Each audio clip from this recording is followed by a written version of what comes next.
தினம்தோறும் விளக்கேற்ற நல்ல எண்ணெய் இதயம் நல்லெண்ணெய்.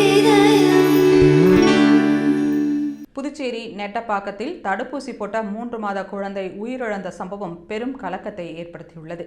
நெட்டப்பாக்கம் ஏரிப்பாக்கம் புதிய காலனி பகுதியில் வசிக்கும் அருண் நதியா தம்பதியரின் மகன் அனுஷுக்கு டிசம்பர் 4ஆம் தேதி நெட்டப்பாக்கம் அரசு ஆரம்ப சுகாதார நிலையத்தில் தடுப்பூசி செலுத்தப்பட்டது.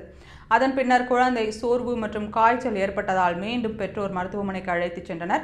ஆனால் அப்போது மருத்துவர் பணியில் இல்லாததால் இது தடுப்பூசி செலுத்திய பிறகு ஏற்படும் சாதாரண காய்ச்சல் என கூறி பணியில் இருந்த செவிலியர்கள் குழந்தையை திருப்பி அனுப்பியதாக கூறப்படுகிறது.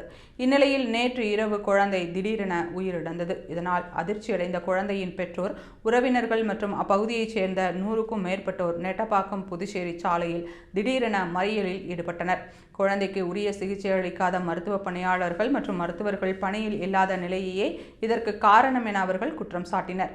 மறியல் நடத்தியவர்களுடன் போலீசார் பேச்சுவார்த்தை நடத்திய போதும் போராட்டத்தை கைவிட மறுத்து தொடர்ந்து சாலை மறியலில் ஈடுபட்டனர். நெட்டப்பாக்கம் போன்ற கிராமப்புற பகுதிகளில் மருத்துவர்களின் பணி புறக்கணிப்பு காரணமாக இதுபோன்ற உயிரிழப்புகள் ஏற்கனவே 2 முறை நடைபெற்றுள்ளதாகவும் பல முறை புகார் செய்தும் நடவடிக்கை எடுக்காதது மிகவும் வருத்தத்துக்குரியது என்று பொதுமக்கள் வேதனை தெரிவித்துள்ளனர்.